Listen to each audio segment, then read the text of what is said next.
इंदिरा जी एक महान नेता थी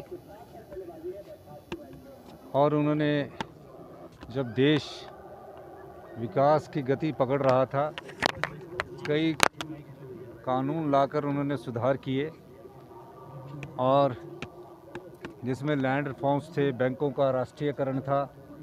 ये सब इंदिरा गांधी जी की देन थी। नहीं तो पहले प्राइवेट्स बैंक्स होते थे, बड़े बड़े धन्ना सेठों के बैंक होते थे। उन्होंने एक ही कानून बनाकर उनको राष्ट्रीयकृत नेशनलाइज्ड बैंक का दर्जा दिलाया और निश्चित रूप से उन्होंने जो रिफॉर्म्स लाए हैं उसका फ़ायदा आज हमें उनके जाने के बाद हमें महसूस हो रहा है।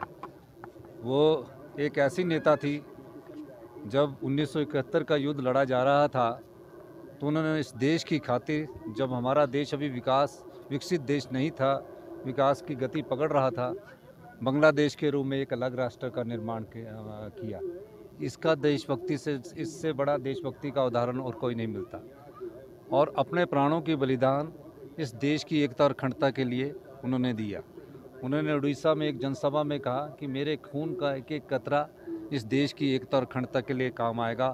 उसके कुछ ही दिनों बाद उन्हें आतंकवादियों ने गोली से भुना दिया और उनके अंतिम शब्द जो थे वो जय हिंद के अंतिम शब्द लिखे। सर, आपने देशभक्ति प्रदेश की संपदा को किसी की भी प्रकार का नुकसान न हो, ये सरकार का पहला दायित्व बनता है। हमारी सरकार ने पिछले 22 साल से ये केस लड़ रहे हैं हम, और हमने अच्छे वकील करके, अच्छे तथ्यों को रखकर कोर्ट ने हमारे पक्ष में फैसला दिया। और कल सुबह हमने 8:30 बजे उसका टेक ओवर भी कर लिया, पोजीशन भी ले लिया। उसके बाद कोर्ट ने सुनवाई की और कोर्ट ने कहा कि आप उसको, जो हमारे एग्जीक्यूशन ऑर्डर थे, उसको स्टे कर दिया और उसकी तारीख 21 तारीख को लगी है। मेरा ये मानना है कि प्रदेश के पास सिर्फ पर्यटन है और हाइड्रो है, और हाइड्रो में जो हमारे प्रदेश की हक मिलना चाहिए उसकी लड़ाई भी हमारी सरकार लड़ रही है।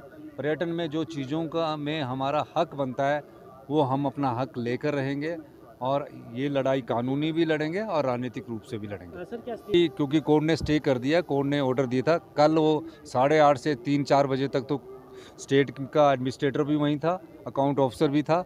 हमने ये कहा कि वाइल्ड फ्लावर में जो गेस्ट रह रहे हैं उनको किसी प्रकार की कोई नुकसान नहीं हो, उनकी बुकिंग को भी कोई नुकसान ना हो, वो आए और है।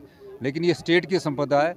22 साल में एक भी पैसा जो हमारा है 126 बीघों में लीज का हमें नहीं मिला है। आप बताइए, क्या यह हमारा अधिकार नहीं है? जब हमने उनके साथ एग्रीमेंट किया है, लीज मिली, तो ये हमारा अधिकार है, ये हिमाचल के लोगों का अधिकार है। सरकारें आती है जाती है, लेकिन हम अपनी संपदा को नहीं लुटने देंगे, ये मेरा कहना है। धन्यवाद।